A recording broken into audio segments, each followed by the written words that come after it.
이미 다 은혜를 다 받으신 줄로 믿습니다. 지난달에는 우리 제1청년들이 이렇게 찬양을 인도했는데 오늘은 이제 청소년부가 했어요. 근데 제가 느끼기에는 전혀 손색이 없어요. 우리 1청년들이 위협을 받겠습니다. 너무 감사하고, 특별히 우리 장재적 선생님이 청소년부를 너무 사랑하고 자기의 모든 걸 다 쏟아서 그 일을 위해서 마치 복음 중식에 오신 것 같았어요. 사명으로 우리 청소년들 사랑으로 가르치고 또 먹이고, 그렇죠? 섬겼는데 지금 이렇게 병상에 있습니다. 이 모습을 보고 정말 기뻐하실 것 같아요. 우리 집사님이 잘 하셨습니다. 장 선생님도 속 회복되셔서 4월 달에는 만나기를 기대하고 고대합니다. 아까 여러분들 찬양 끝에 기도하는데 눈물이 막 나더라고. 네, 우리 선생님 얼마나 더 감동 있겠습니까? 계속 기도하시기를 부탁드리겠습니다. 여러분, 우리가 신앙생활할 때 제일 힘든 게 하나가 있습니다. 그건 뭐냐면 내가 원하는 소원하고 하나님의 소원이 맞지 않을 때예요. 이스라엘 백성이 광야에서 이렇게 나와서 자기들만의 소원이 있었습니다. 지긋지긋한 노예 생활이 끝났으니까 이제 좀 잘 먹고 잘 살면 좋겠다. 그런 기대 속에서 나왔는데 이 웬걸 하나님이 탁 구원을 하셨는데 인도한 곳이 광야예요. 먹을 물도 없습니다. 광야에 물이 없으면 죽는 거거든요. 생존의 위협을 받고 고생 고기는 구경도 못하고. 그러니까 자꾸 무슨 생각을 하냐면 옛날에 노예로 살 때가 좋았다. 그리고 가고 싶어 하는 거예요. 자기들의 소원이었습니다. 하나님의 이들을 향한 소원은 언약 백성을 만들어서 그들이 말씀으로 살게 하고 그들 통해서 하나님을 알지 못하는 많은 사람들이 하나님께로 돌아오도록 만드는 어마어마한 사명을 주신 거예요. 소원이 충돌이 되게 되면, 나의 소원과 하나님의 소원이 충돌되게 되면 고통이 오게 됩니다. 믿는 것이 그리 좋지가 않아요. 계속 원망, 불편, 하소연, 옛날이 좋다, 예수 믿지 않는 세상 친구들이 좋다, 이렇게 가는 거예요. 그럼 하나님의 소원을 우리가 알아야 되잖아요. 하나님의 소원이 뭘까? 우리 오늘 청소년부 다 찬양을 열심히 했는데 우리 축복이 맨 앞에 앉아 있으니까 불리는 거예요. 하나님의 소원이 뭐예요? 우리 아프리카 가서 이렇게 예배를 드리면요, 찬양을 2시간씩 합니다. 정말 뜨겁게 하거든. 근데 말씀 시간에는 그렇게 간절함이 없었던. 그래서 제가 그분들에게 이렇게 말합니다. 찬양은 내가 하나님께 올려드리는 거고, 말씀 시간은 하나님 우리에게 하시는 말씀이에요. 그러니까 어느 시간이 더 중요할까요? 그렇죠. 우리가 드리는 찬양도 물론 중요하지만 더 중요한 거는 하나님이 무슨 말씀을 하시는가. 그럼 진지하게 듣습니다, 이분들이. 디모데전서 2장 4절 보면 하나님의 소원이 2가지라고 말해요.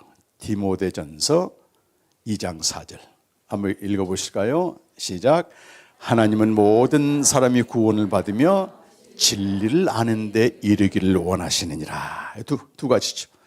믿지 않는 세상 사람들은 구원받기를 원하고, 이미 구원받은 저와 여러분들은 진리를 아는 데 이르기를 원한다. 지난주 설교에 진리가 무엇인가에 대해서 말씀을 나눴습니다. 여러분. 진리가 무엇입니까, 여러분? 다 잊어버렸죠? 잊어버립니다. 그렇죠. 저도 그렇고. 진리는 신약 성경에서 진리는 예수님 자신이고 생명입니다, 여러분. 또 신약 성경 중에서 특히 서신서 같은 경우는 생명을 주는 복음을 진리라고 말합니다. 이 진리는 변하지가 않는 거예요. 그래서 이미 구원받은 우리는 진리의 말씀을 듣고 하나님의 은혜를 깨닫는 그 날이 반드시 있어야 돼요. 교회만 나오고 왔다 갔다 한다고 되는 게 아니고, 특히 우리 이제 10대 청소년들은 어마무시한 세상이 기다리고 있어요. 그런데 진리를 알지 못하고 그 뿌리를 내리지 못하게 되면 얼마든지 쓰나미처럼 휩쓸려 가버리는 거예요. 골로새서 1장 우리 5절과 6절 말씀 한번 읽어보겠습니다. 골로새서 1장 5절 6절이에요. 시작. 너희를 위하여 하늘에 쌓아둔 소망으로 말미암으니 곧 너희가 전에 복음 진리의 말씀을 들은 것이라. 이 복음이 이미 너희에게 이르림에 너희가 듣고 참으로 하나님의 은혜를 깨달은 날부터 너희 중에서와 같이 또한 온 천하에서도 열매를 맺어 자라는도다. 그러니까 내가 교회를 오래 다니고 또 직분이 올라가고 또 뭐 성경을 많이 읽고 이것보다도 중요한 게 진리의 말씀인 복음을 듣고 하나님의 은혜를 깨달은 그 날이 있어야 돼. 그 날이 특히 우리 청소년들에게 있길 간절히 축원합니다, 여러분. 그냥 내가 좋아서 또는 부모의 인도를 받고 교회를 다니지만은 어느 순간에는 이 복음을 듣고 복음이 주는 은혜가 무엇인가, 그것을 깨달은 날이 있어야 돼요. 복음을 가장 잘 설명하고 있는 신약 성경은 로마서입니다, 여러분. 로마서는요, 1장 우리 아까 읽었지만은 시작이 뭐냐면 하나님의 복음으로 시작해요. 그렇죠. 1장 1절 보니까 하나님의 복음을 위하여 택장함을 입었다. 이 복음은 구약시대 선지자들이 그 아들에 관하여 성경에 미리 약속하신 것입니다. 구약 성경은 선지자들이 증거한 하나님의 아들, 그걸 복음이라고 말하죠. 그분이 오신 거예요. 약속대로 다윗의 씨에서 나셨고 이제는 죽으시고 부활하셔서 우리 주 예수 그리스도가 되셨습니다. 복음은 하나님의 아들이고 십자가에 죽으시고 부활하신 그리스도고, 아주 기본이 복음은 하나님의 아들이고 그분이 이 땅에 오셔서 십자가에 죽으시고 부활하셔서 그리스도가 되셨다. 그리스도 무슨 뜻이죠? 그러니까 십자가에 죽으시고 부활하신 분이다, 그런 뜻이에요. 근데 마지막 한번 읽어봅시다. 여러분 로마서 다 성경 있죠? 16장 25절 말씀이 마감도 복음으로 해요. 마무리도. 자, 16장 25절 26절 함께 시작. 나의 복음과 예수 그리스도를 전파함은 영세 전부터 감추어졌다가 이제는 나타내신 바 되었으며 영원하신 하나님의 명을 따라 선지자들의 글로 말미암아 모든 민족이 믿어 순종하게 하시려고 알게 하신 바 그 신비의 계시를 따라 된 것이니 이 복음으로 너희를 능히 경고하게 하실 지혜로우신 하나님께 예수 그리스도로 말미암아 영광이 세세 무궁하도록 있을지어다. 아멘. 복음으로 시작해 복음으로 딱 끝나는 게 로마서예요. 그럼 바울이 이렇게 복음을 전하기 위해서 이곳저곳을 많이 다녔습니다. 이것을 전도여행이라고 말해요. 전도여행. 바울의 전도여행을 한번 잠깐 볼까요, 여러분? 그 지도를 한번 보여주시면, 바울이 이제 예수님을 만난 다음에 사명을 받고, 좀 보입니까, 여러분? 이쪽 에루살렘에서 시작하여 안디옥에서 복음을 전하고, 또 주로 1차 전도에 3번에 걸쳐 전도여행을 했거든요. 1차 전도여행은 이쪽 갑바도기아 이쪽에 주로 있었고, 또 2차 전도여행은 이리 갑니다. 마게도냐, 지금 이제 빌립보, 데살로니가 이런 아가야 이쪽으로 고린도 있는 여기 가고, 3차 전도여행은 에베소를 비롯한 3군데가, 그러니까 1, 2, 3차 전도여행을 이렇게 다 했어요. 이렇게. 근데 최종적으로 어딜 가야 되냐면요, 로마로 가야 된다는 거예요. 로마가 당시에 가장 중요한 도시였고 큰 도시였기 때문에 내가 로마로 가야 되겠다. 그런데 바울이 1, 2, 3차 전도여행 할 때는 가서 다 복음을 전해서, 자기가 직접 복음을 전해서 교회를 세웠어요. 근데 로마 교회는 문제가 뭐냐면 복음을 잘 몰라. 그냥 교회가 생겨진 거예요. 근데 그들이 어떤 경로를 통해서 예수를 믿고 하나님의 자녀가 된지 모르지만은 내가 거기 꼭 가야 되겠다, 이걸 굉장히 강조합니다. 그래서 로마서 15장 28절 한번 읽어보겠습니다. 아마 띄워줄 거예요. 그러므로 내가 이 일 같이 읽으십시다. 내가 이 일을 마치고 이 열매를 그들에게 확증한 후에 너에게 들렀다가 서바나로 들렀다. 이 너에게 들렸다라면 로마에 들렸다가 땅끝인 서바나는 스페인, 지금 스페인이죠. 땅끝에 가겠다.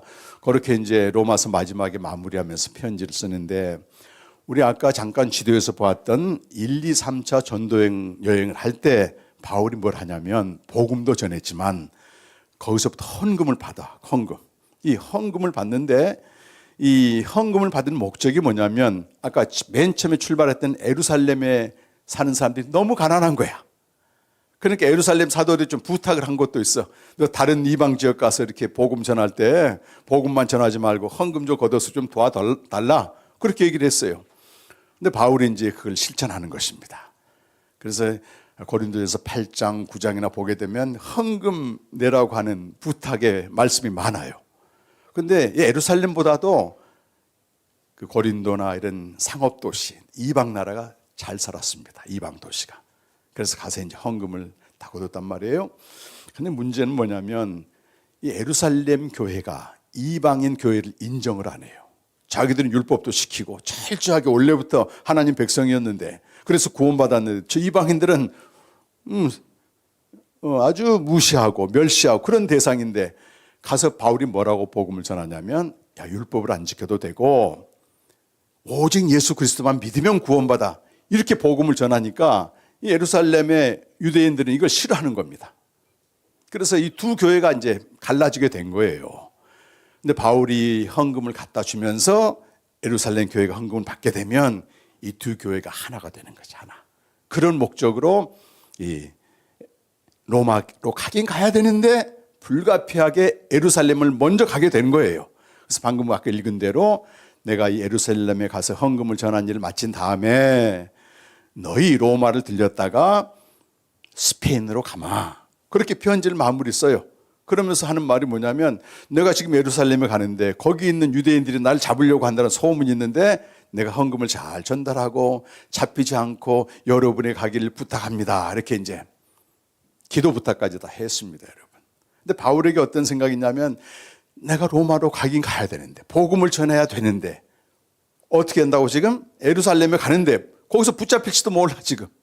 그러니까 혹시 붙잡힐지 몰라. 그래서 급한 마음에 고린도에서 석 달 동안 있으면서 열심히 그동안 그가 전했던 복음을 기록한 겁니다, 여러분. 그래서 바울이 그런 급박한 마음이 없었다면 로마서는 만들어지지 않았어요. 우리에게 전해지지 않았습니다. 그래서 보른캄이라고 하는 유명한 신학자는 이 로마서는 바울의 유서다. 유서처럼 쓴 게 진짜 복음의 진수가 다 들어있는 거예요, 거기에. 우리도 그걸 듣고 있는 거죠, 지금. 자, 근데 로마 교회에 왜 가고자 했는가? 1절에 한번 보겠습니다, 여러분. 아까 1장. 바울은 적어도 3번 이상 로마에 계속 가고자 했으나 지금 갈 형편이 못 됐습니다. 자, 6절의 말씀 보게 되면 로마 교회 성도들을 뭐라고 부르냐면 너희는 그리스도의 것이다. 부르심을 받은 자다. 이렇게 말해. 구원받은 자라고 말하고 7절에서는 하나님의 사랑을 받은 자들이다. 또 이렇게 말해요. 그리고 너희는 성도로 부르심을 받은 자다. 거룩한 백성으로 부르심을 받은 자라고 얘기합니다. 그러니까 지금 로마 교회 성도들은 구원받았어요, 안 받았어요? 구원받은 하나님의 백성이에요, 지금. 그런데 바울은 계속해서 그럼에도 불구하고 나는 너희들에게 꼭 가야 되는데 뭐하러 가고 싶다? 11절 말씀 보니까요. 너에게 신령한 은사를 주어 너희 믿음을 견고케 하기 위함이다. 첫 번째 그거. 또 13절에는 열매 맺는 신앙을 위해서 가게 해야 되겠다. 그리고 15장 29절 이제 여기 나오지 않지만 그리스도의 충만한 복을 내가 가지고 가겠다. 이런 표현들을 합니다. 근데 15절 말씀을 같이 한번 읽어보세요. 왜 그렇게 로마에 가고자 했는가? 시작. 그러므로 나는 할 수 있는 대로 로마에 있는 너에게도 복음 전하기를 원하노라. 그럼 잘 들어보세요. 분명히 구원받은 하나님의 백성 맞잖아요? 근데 왜 그렇게 바울이 가야만 되는가? 그 사명을 가지고 뭘 전하려고요? 복음을 전하려고. 복음을 전하려고. 어떤 사람들은 이미 교회 다니고 하나님의 자녀된 사람들은 뭐 복음이 필요하냐 이런 생각을 하고 있는 사람들이 있습니다, 여러분. 그래서 오늘은 제가 이미 구원받은 우리 하나님의 자녀들이 왜 복음을 알아야 되는가? 왜 복음을 알아야 되는가? 그 얘기 좀 나누려고 해요. 자, 복음은 아까 말씀드린 대로 하나님의 아들 그리스도 2000년 전 역사적으로 이 땅에 오셨던 예수란 분이 창세전부터 하나님과 함께 하신 하나님의 아들이고, 그렇죠? 그가 십자가에 죽으시고 부활하셔서 그리스도가 되셨다. 정확히. 그래서 우리는 예수만 믿고 복음을 모르면 어떻게 되는가? 심각해집니다. 그거는. 그러니까 바울이 여기 가려고 하는 거예요. 복음을 알지 못하고 2000년 전에 활동하셨던 예수만 알게 되면 철저히 예수님을 자기 소원을 위한 도구로 이용하게 되는 겁니다. 무서운 거예요. 그래서 우리 좀 정치적인 또 사회적인 뭐 이런 거기에 등장하는 사람들이 대부분 그리스도인들이 많아요. 심지어 목사들도 있습니다. 정상적으로 이성을 가진 교양인들이 볼 때는요, 분명히 예수를 믿는데 말도 안 되는 몰상식한 일을 해요. 예수의 이름으로. 그것도. 왜 그런가? 몰라서 그렇습니다. 일단 뭘 몰라서 그래요. 그렇게 예수를 믿고 목사까지 되었는데도 복음을 모르면 그런 엉뚱한 일을 예수의 이름으로 하는 겁니다.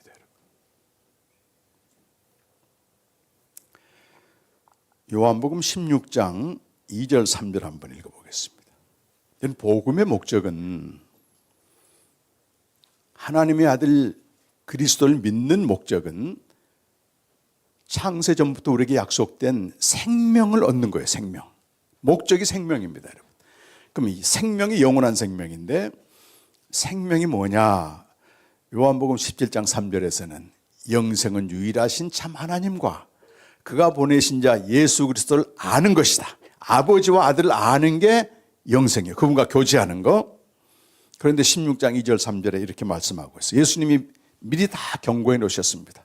한번 읽어보겠습니다. 사람들이 너희를 출교할 뿐 아니라 때가 이르면 무릇 너희를 죽이는 자가 생각하기를 이것이 하나님을 섬기는 일이라 하리라. 그들이 이런 일을 할 것은 아버지와 나를 알지 못함이라. 여러분, 아버지와 나를 아는 것, 아버지와 아들을 아는 게 아까 영생이라 그랬죠. 또 복음의 목적이 영생이고, 근데 복음도 모르고 복음의 목적인 영생, 아버지와 아들을 알지 못하면 사람들이 하나님을 섬긴다고 하면서 무슨 짓을 하느냐? 예수님을 박해하고 진짜 믿는 자들을 막 출교하고 저런 일을 한다는 거예요, 여러분.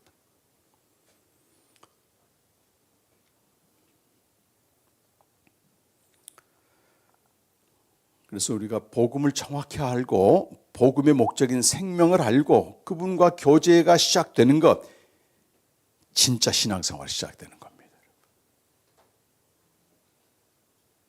우리 청소년부 부모님들은 다 그거 하고 있어요. 지금 따라가면 되는 거예요. 따라가면. 네, 우리 교회가 복음충신교회잖아. 복음충신교회. 복음을 정확히 알고 복음을 통해 생명을 누리는 것, 아버지와 아들을 아는 게 없으면 그 예수의 이름으로 무참한 일을 하면서도 나는 하나님 믿는다, 하나님 섬긴다, 그런다는 거예요. 자, 바울을 좀 봅시다. 바울은 예수에 대해서 너무 잘 알았어요. 역사적 예수에 대해서. 바울과 예수님이 동시대 사람이거든요. 바울이 어떤 사람인가 하면은 하나님을 너무 열심히 잘 섬기는 사람이에요. 저렇게 하나님을 섬기는 사람이었다고. 그리고 율법에 정통했어요. 율법을 거의 외우다시피. 그리고 외우는 것뿐만 아니라 율법대로 살아. 율법대로 살아. 그래서 빌립보 3장 6절에 보면 나는 율법에는 흠이 없었다. 그렇게 말하는 거예요. 히브리인 중에 히브리인이고 바리새인 중에 바리새인이고 철저한 하나님 믿는 사람이었어요. 그런데 예수란 사람이 저기 나사렛에서 나타났는데 엄청난 기적을 행했대. 또 말씀을 잘 전해 사람들이 막 빨려갔고 병도 고치고 사람들 문제 가는 것만 해결해 주고 이 어마어마한 일들을 벌인 거예요. 그러니까 민중들은 저 사람이 그리스도가 아닌가 그 생각을 하고 쫓아갔다고. 근데 나중에 끝이 어떻게 됐습니까? 예수님이 십자가에서 죽으신 거예요. 십자가에 죽으신 거. 그러니까 이 바울이 말이죠. 이 뚜껑이 확 애들 말로, 요즘 말로 열린 거예요, 이게. 그때부터 그 예수를 박해하고 예수 믿는 교회들을 전부 진멸해서 없애버리려고 그런 겁니다, 여러분. 왜 그랬을까요, 여러분? 왜 바울이 십자가에 달린 예수를 향해서 그렇게 박해를 하고 예수 믿는 자를 없애려고 했을까요? 축복 옆에 있는 서율이. 그건 알아? 바울이 회심 전에 교회 박해, 그건 알아? 왜 박해했어?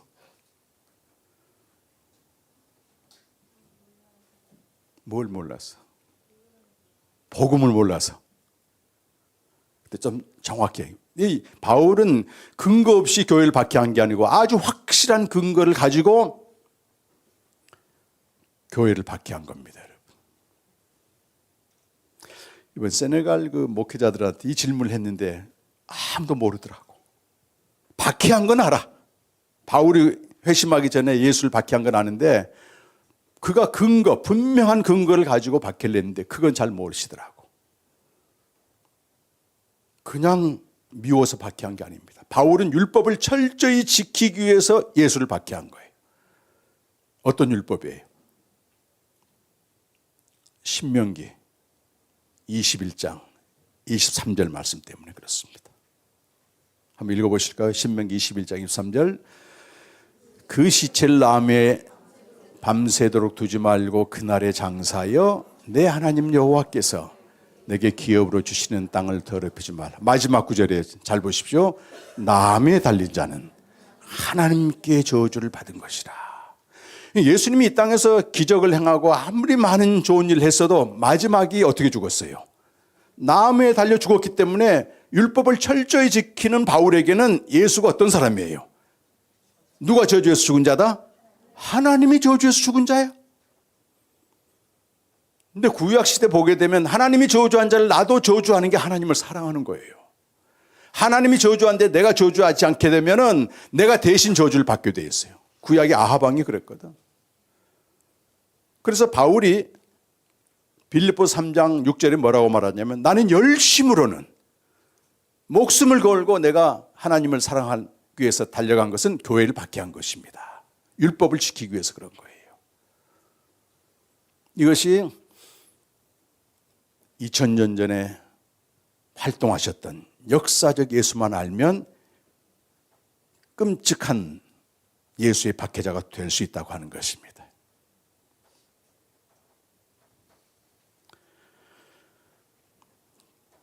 그런데 하나님이, 예수님이, 부활하신 예수님이 그날도 말이죠, 예루살렘에 다 박해를 열심히 하고 있는데 그것도 성이 안 차가지고 거기서 상당히 떨어진 다메섹이라고 하는 곳에, 지금 시리아의 이제 수도죠.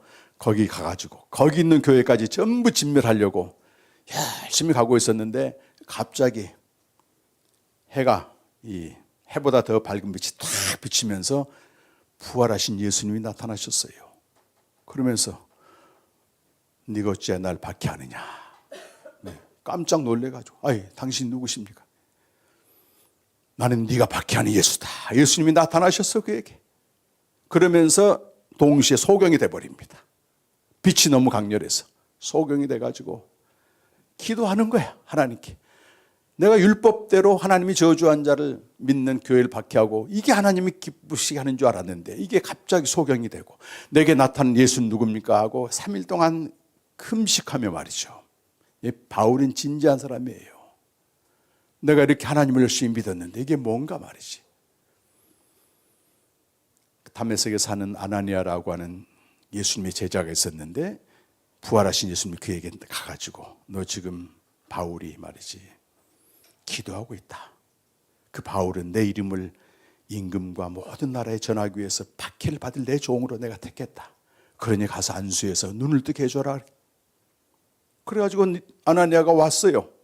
와가지고 안수를 했더니 아니나 다를까 바울의 눈이 떠지면서 성령이 충만해지는데 그때 비늘이 탁 벗겨지는 거예요. 역사적으로 알았던 예수가 어떻게 누구란 말이에요. 그러면서 즉시 그때부터 뭘 전하기 시작하면 예수는 하나님께 저주받아 죽은 자가 아니고 그는 하나님의 아들이다. 그는 십자가에 죽으시고 부활하신 그리스도다. 즉시로 선포하는 겁니다. 사도행전 1장 9장 1절에서 19절까지는 예수님 만난 장면이고 20절 말씀 한번 보십시다. 뛰어났어요. 즉시로 눈 뜨자마자 어떻게 했어요? 같이 읽어보실까요? 즉시로 각 회당에서 예수가 하나님의 아들임을 전파하니. 22절 시작. 사울은 힘을 더 얻어 예수를 누구라? 그리스도라 증언하여. 이렇게 돼 있어요.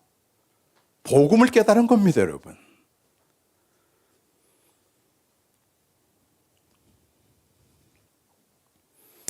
회심한 다음에 바울은 즉시 예수가 하나님의 아들, 로마서 9장 5절 보면 하나님의 아들 정도가 아니고 만물에 계셔서 항상 살아계신 하나님이라고 말해요. 예수님.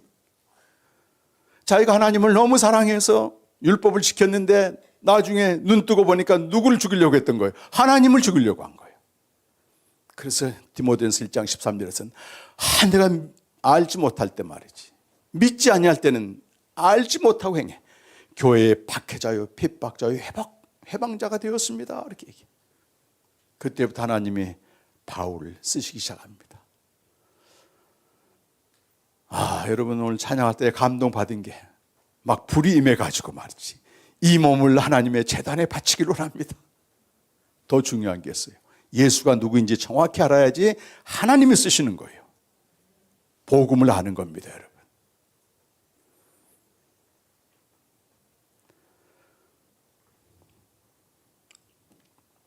그래서 지금도 교회를 다니고 그리스도인이 되었어도 이 복음을 정확히 알지 못하면 2000년 전 역사적으로 활동했던 예수님을 오늘 나의 삶에 적용하려고 계속해서 시도합니다.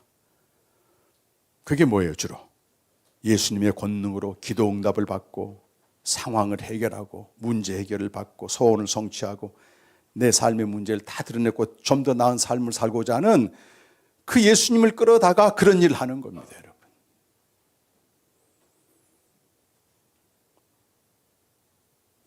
그래서 복음을 알지 못한 신앙은 철저히 자기 소원을 위해서 예수를 신으로 섬기는데, 150년 전에 포이에르바라고 하는 천재적인 철학자이자 신학자입니다. 이 사람 기독교의 본질이라고 하는 엄청난 책을 쓰면서 그런 얘기를 해요. 우리 인간이란 뭔가를 대상을 인식하는데 대상을 인식하는 그것이 자기를 의식하는 것이다. 좀 어렵게 들리지만 예를 들면 여러분 이런 거예요. 사흘 굶은 어린아이가 있는데 이 빵과 우유를 봤어요, 이게. 근데 그 아이가 보는 대상을 의식하는 것과 내가 아침도 잘 먹었어, 그 아이가 보는 빵과 우유 대상을 의식하는 게 같을까 다를까? 완전히 달라요. 사흘 굶은 이 아이에게 빵과 우유는 말이죠, 절대적인 대상이 되는 거예요. 절대 없으면 안 되는 절대적인 대상이지. 그 절대적인 대상을 의식하는 것이 자기의식이고, 사실 우리가 신을 믿는다고 하지만 자기의식이 신을 의식하는 거다, 그렇게 얘기를 했어요.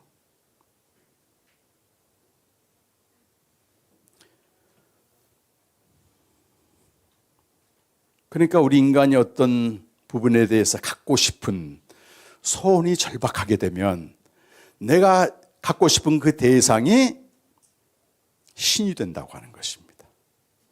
돈이 절박하게 필요한 사람은 돈이 신이 될 거죠. 자녀 문제가 너무 절박하면 자녀가 신이 되는 거예요. 목사들도 말이죠. 목회, 교회가 너무 절박하면 교회 자체가 우상이 되는, 이건 종교에서 우상으로 바뀌는 거예요.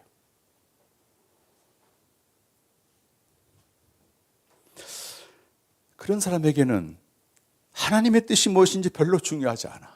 영생이 무엇인지 별로 관심이 없어. 하나님과 교제하는 게 중요하지 않아.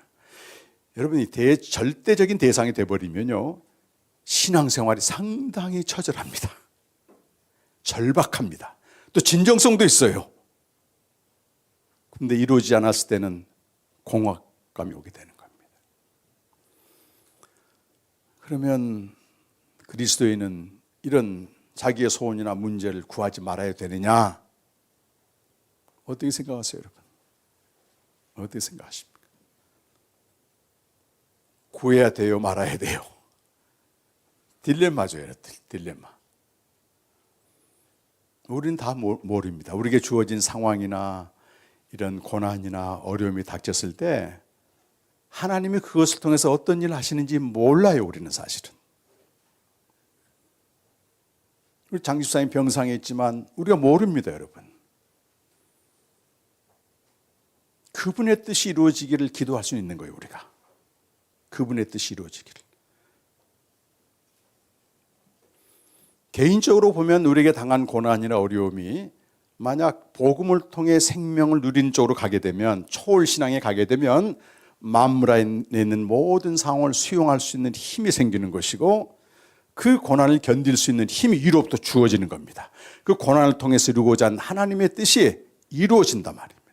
전적으로 그분을 신뢰하기 때문에 이런 문제가 오고 어려움이 와도 흔들리지 않게 되고, 더 깊이 주님과 교제하면서 이걸 내가 넉넉히 수용해 나가는 거예요. 바울이 그런 사람이었어요, 여러분. 누가 우리를 그리스도의 사랑에서 끊겠느냐 그러면서, 그는 나쁜 일 하다가 고난당한 게 아니고 복음을 전하면서 계속 환난을 당해. 환난과 공고와 이 벌거벗긴 수치를 당하는 것과 심지어 목숨이 위협당하는 모든 게 있었는데, 이걸 해결하려고 기도하지 않고 이 모든 상황에서 내가 넉넉히 이긴다고 선포합니다. 왜? 내가 하나님 품에 있고 그분의 사랑이 내게 부어지고 있기 때문에 이 내게 당하는 그 끔찍한 상황들은 그따위 것으로 여기는 거예요.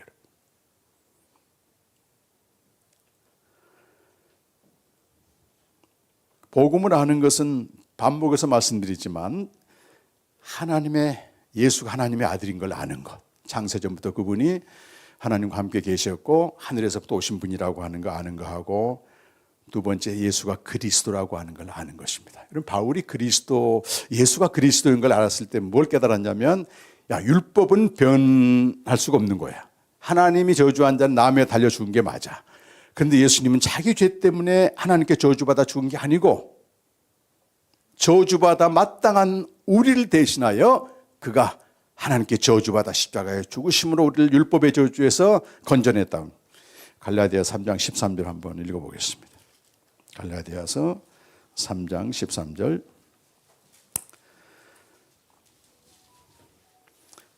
하나님께 저주받는다는 말이 무슨 말인가?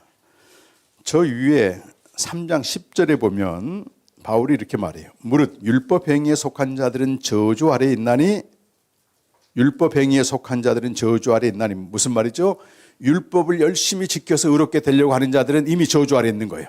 근데 그 기준이 뭔가를 보십시오. 기록된 바 누구든지 율법책에 기록된 대로 모든 일을 항상 행하지 않는 자는 하나님의 저주 아래에 있다. 그 말이 무슨 말이죠?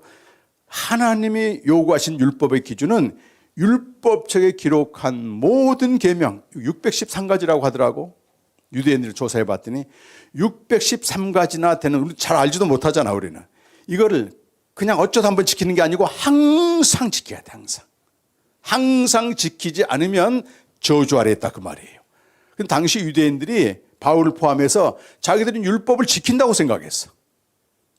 자기 기준에서는 지켰지만 하나님의 기준에서는 지키지 못해 저주 아래에 있다는 겁니다. 그렇다면 우리 중에 하나님께 저주받지 않은 사람 누가 있겠습니까, 여러분? 하나님의 심판대 앞에서는 저주받아 마땅한 존재들인데, 13절에 가보면 바울이 이걸 깨달은 거예요. 복음을 통해서. 13절에 같이 읽겠습니다. 그리스도께서 우리를 위하여 저주를 받은 바 되사 율법의 저주에서를 속량하셨으니 기록된 바 나음에 달린 자마다 저주 아래 있는 자라 하였음이라. 여러분, 나음에 달린 자마다 저주 아래 있었기 때문에 예수님을 박해했는데, 빛이 들어오고 보니까 예수님이 나무에 달려 저주받은 건 맞아. 근데 누굴 대신해서? 저와 여러분을 비롯한 모든 사람을 대신하여 저주를 받으시고 십자가에 죽으셨다는 겁니다, 여러분. 그것을 고린도후서 5장 14절 이렇게 말씀하고 있어요. 고린도후서 5장 14절은 저 앞에. 여기 우리가 들어가 있어요, 여러분. 시작. 그리스도의 사랑이 우리를 강권하신도다. 우리가 생각하건대 한 사람 예수님이 모든 사람을 대신하여 죽었은즉 모든 사람이 죽었습니다. 저와 여러분 모든 사람이 예수와 함께 이미 십자가에 못 박혀 죽었다는 거예요.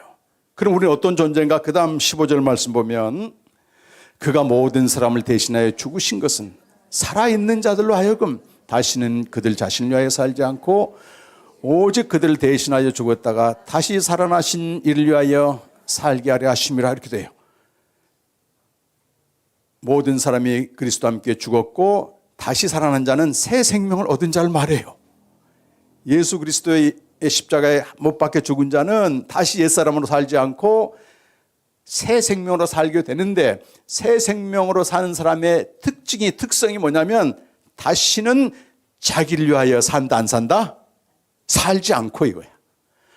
그러니까 옛사람의 본성은 뭘 해도 자기를 위해 사는 거야. 결국은 밑바닥에 가보면 말이죠, 옛사람의 본성은 저도 철저히 느낍니다. 그 코나투스라고 하는 스피노자가 말한 모든 인간의 밑뿌리에는 자기 보존 본능이 있는 거예요. 그걸 위해 산다는 겁니다. 자기 보존 본능이 침해를 당하잖아요. 짐승처럼 변하는 게 인간이라는 거예요.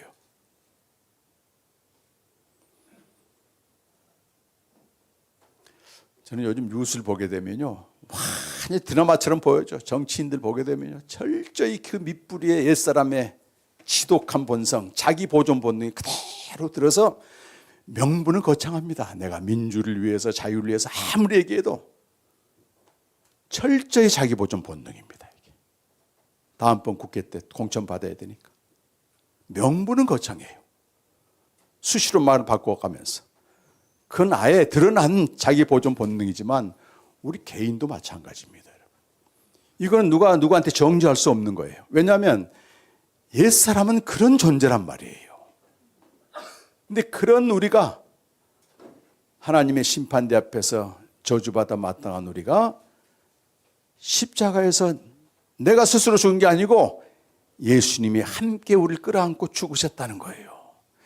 여러분, 이 십자가에서 예수님이 죽은 것은 그냥 교리가 아니고 사실 자기 보존 본능에 매여 자유 없이 사는 우리가 거기에 못 박혀 죽었다고 하는 것은 더 이상 자기를 위해 살지 않아도 되는 자유를 주는 겁니다. 여러분, 이건 자유예요. 자유. 다시는 자기를 위해 살지 않고 죽었다가 다시 사신 주님을 위해 살게 된다고. 정말 멋있는 삶 아니겠습니까? 자기한테 조금 손해보면 못 견디고 말이지, 나보다 조금 공부 잘하고 있는 사람이 있게 되면 막 잘해야지. 공부는 당연히. 제가 지난달 말 목사님 아들, 딸 이제 고등학교 막 됐더라고. 그래서 이들에게 신신당부했어요. 주님을 열심히 믿지만 주님을 위해서 일하려면 공부를 탑을 해야 된다. 고등학교 때 최고 성적을 내야만이 자유가 주어진다. 주님께서 마음껏 쓸 수 있는 거예요. 근데 공부도 못해. 뭐 예를 들어서 뭐 그런 공부 따로 신앙 따로 해. 내가 원하는 대학이나 이런데 갈 수가 없는 겁니다. 여러분. 부탁을 했어요. 3년 동안 너희의 삶이 80년을 자고한다. 80년을.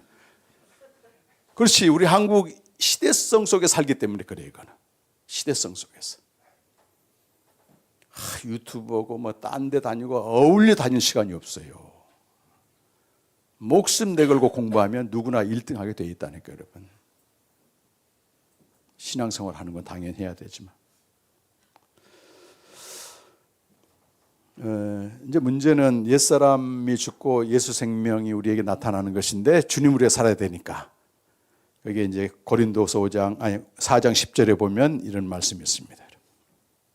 고린도서 4장 10절 11절 시작. 우리가 항상 예수의 죽음을 몸에 짊어짐은 예수의 생명이 또한 우리 몸에 나타나게 하렵니다. 다음 절. 우리가 살아있는 자가 항상 예수를 위하여 죽음에 넘겨짐은 예수의 생명이 또한 우리 죽을 육체에 나타나게 하려 함이라. 여러분, 아까 우리 청소년들이 찬양을 했는데 그 너무나 마지막 찬양이요, 그런 찬양이잖아요. 오직 내 안에 그리스도가 사시네, 오직 내 속에 주님이 사시네. 이 고백을 하는데 절절히 저에게는 그게 왔어요. 근데 분명히 우리 옛사람은 예수님과 함께 죽었고 내 안에 예수님이 사신다고 입으로는 고백하지만 키포인트가 뭐냐면 믿음이라고 하는 건 말이죠. 보이지 않는 걸 믿는 것인데 반드시 결과물이 나오게 돼요. 결과물이. 그 행함이 없는 믿음은 죽는다는 죽은 믿음이란 말이 그런 뜻이에요. 그러니까 이게 우리 하나의 숙제를 가져야 돼. 왜 분명히 나는 예수님과 함께 죽었고 내 안에 예수님의 생명이 있는데 내 속에 그리스도가 사시는데 그리스도가 안 나타날까? 이 문제지. 왜 예수 생명이 안 나타날까? 이거예요. 그게 방금 읽었던 고린도서 4장 10절과 11절 말씀입니다. 여러분. 우리가 항상 예수의 죽음에 항상 넘겨지게 되면 비록 죽을 육체지만 죽을 육체 가운데서 예수 생명이 나타난다는 겁니다. 여러분. 매일 십자가로 가야 되는 거예요. 내가 매일 십자가로 가야 됩니다. 찬송가 그거 있죠. 내가 매일 십자가 앞에 더 가까이 가옵나니. 옛사람이 죽었음을 눈에 보이지 않지만 선포하고 내가 하나님의 사람이고 그리스도인이라고 하면 내 안에 예수 생명이 나타나야 된다. 안 나타나거든 항상 그때 다시 또 고민하는 거예요. 고민하지 않는 신앙은 절대 성장이 안 됩니다. 여러분. 가정에서 또 부부관계에서 부모 자녀 관계에서 성도 안에서 또 직장에서 다 털끝만큼도 손해보지 않으려고 야수처럼 사는 세상에서 나는 나를 위해 살지 않을 자유가 있잖아요. 베풀 수 있는 겁니다. 관용으로 대할 수 있는 것입니다. 똑같은 공간에서 직장 생활을 하지만 옛 생명으로 사는 사람이 있고 새 생명으로 사는 사람이 있다니까요, 여러분. 근데 그 생명이 나타나야지. 남이 그렇게 산다고 똑같이 사는 게 아니고 인내할 수 있고 양보할 수 있고 손해볼 수 있는 저랑 교제하는 목사님이 인천의 소풍교회 목사 책을 하나 썼는데 손해보는 영성이라는 책을 썼어. 진짜 영성은 말이지 손해보는데 자유롭게 한 자. 그럴 수 있어야 됩니다. 그때 사람들이 우리 안에 예수 생명이 있는 걸 보게 되는 거예요. 우리에게 나타나게 되면 어디까지 됩니까? 보게 되는 단계까지 되는 것입니다. 여러분. 매일 주님과 교제하는 우리 서울 공동체 박사님은 쿠팡 가서 일하는데요. 굉장히 힘든 일을 해요. 그런데 매일 주님과 교제하면서 예수 생명이 자기에게서 나타나니까 시간이 흐르니까 말이죠. 다른 사람도 봐 그걸. 다른 사람도 봅니다 이게. 처음에는 바보 취급받아요. 그렇게 사는 사람 누가 있냐는 거지. 예, 복음을 우리가 알아야 될 이유가 여기 있습니다. 복음을 알지 못하면 그 2000년 전에 예수 믿긴 믿는데 내가 원하는 예수로 바꿔버립니다. 사람들이. 우리 인간의 종교성은 무서운 겁니다. 여러분. 근데 예수는 십자가에 죽으시고 부활하신 그리스도고 하나님의 아들이고 이걸 끊임없이 우리가 복음으로 고백할 때 이제 그리스도란 말도 오늘 분명하게 내가 예수와 함께 죽었고 내 안에 새 생명이 살고 이제 다시 나를 위해 살지 않고 주님을 위해 산다고 하는 그거는 하나님께 어마어마하게 영광 돌리는 삶이고 유한한 인생이지만 가장 가치 있는 삶이 되는 겁니다. 뜬구름 잡는 신앙생활이 아니고 매일매일 항상 예수의 죽음에 넘겨지고 내게 주어진 오늘 하루 24시간 속에서 내가 누굴 만나든 어떤 일을 하든 친절하고 자비를 베풀고 긍휼히 여기고 해나가면서 야 우리 10대 청소년들이 그러면 얼마나 멋있을지 몰라. 그 바울 선교회라고요. 그 세웠던 이동희 목사님은 꼭 부모님들한테 당부한다고 하더라고. 아침에 학교 가기 전에 꼭 기도를 해주라는 거야. 너희는 선교사로 지금 학교를 하는 거다. 왜? 하나님을 알지 못한 친구들에게 나는 하나님을 알려주러 가는 거잖아요. 욕도 하면 안 되는 거예요. 내가 원하는 대로 사는 게 죄인이라고 하죠. 우리 권혁우 목사님 얘기하더라고요. 우리 특히 오늘 청소년들 같이 찬양하고 예배인데 너무 참 기대가 됩니다. 여러분. 잘 신앙 안에서 복음을 또 선생님들이 복음을 다 알고 있기 때문에 잘 따라가면 되는 겁니다. 그래서 우리 대학부로도 올라오고 장년부로도 올라오고 여러분을 통해서 복음이 편만하게 전해지는 어디 가든지 복음을 정확히 알고 전하는 복음의 증인으로 살아가는 복된 삶이 되시기를 간절히 축원합니다. 그럼 기도하겠습니다. 같이. 우리는 그 신앙생활을 할 때 다른 것보다도 내가 복음을 듣고 하나님의 은혜를 깨달은 그 날이 꼭 있어야 됩니다. 복음 주식교회는 대부분 그 날이 있습니다만 이제 문제는 내가 그 예수 생명이 내 안에 있어도 이게 어떻게 나타나느냐는 거예요. 이 나타나지 않는 것 때문에 절망할 때 주님이 기뻐하십니다, 여러분. 오호라 나는 공고한 자로다. 그것 때문에 비참, 힘들게 살고 어렵게 이것 때문에 비참한 게 아니고 어떻게 내 안에 예수님 사시는데 그 생명이 안 나타나는가? 이 절망할 때 주님이 찾아오시는 겁니다, 여러분. 특히 우리 오늘 함께 예배드리는 10대 청소년들이 복음을 정확히 알고 어려서부터 주님을 위해 사는 귀한 자녀를 되도록 다 같이 한번 기도하겠습니다. 하나님 아버지 감사합니다. 오늘 우리 복음을 왜 알아야 되는지, 왜 복음을